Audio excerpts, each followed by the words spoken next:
Bonjour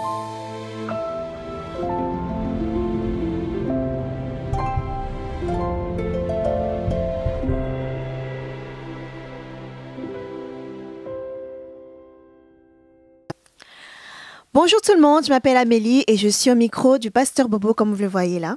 Et j'aimerais justement vous parler d'un sujet qui me tient tellement à cœur, le sujet, c'est la virginité avant le mariage. Alors, il y a tellement de choses à dire par rapport à cela. En tant que chrétienne, en tant que croyante, je sais que de ce jour, c'est quelque chose de super rare. Et quand un couple déclare ouvertement que voilà, ils ne veulent pas avoir de rapport sexuel avant le mariage, c'est devenu quelque chose d'exceptionnel. Or que ça ne devrait pas. Ça ne devrait pas parce que c'est ce que la Bible nous conseille de faire. C'est ce que la Bible nous demande de faire. Alors pourquoi nous devons trouver ça exceptionnel? Pourquoi quand une fille décide de garder sa virginité jusqu'au mariage, ça pose un problème où on la trouve bizarre, où on la trouve démodée? Non, c'est simplement une personne qui a été touchée et qui a envie justement d'honorer cette parole, ce commandement.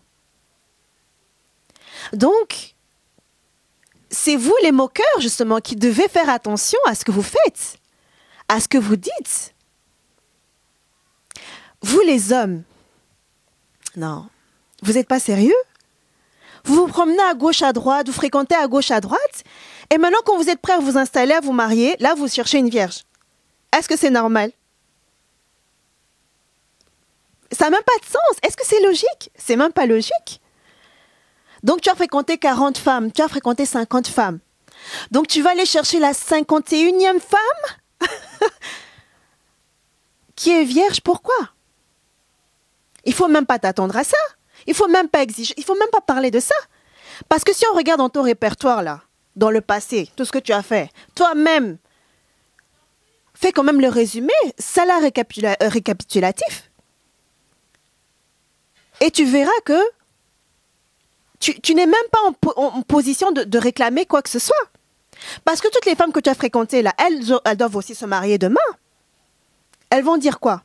Ou qu'est-ce qu'elles vont faire à leur futur mari? La virginité est une couronne que la femme offre. C'est une couronne de gloire que la femme offre à son futur mari.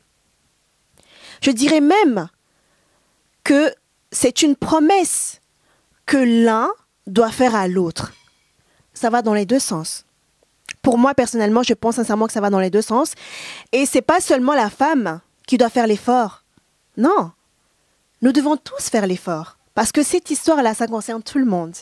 Ça concerne les jeunes, les vieux, les plus jeunes surtout, parce que notre génération et la génération d'aujourd'hui, voilà.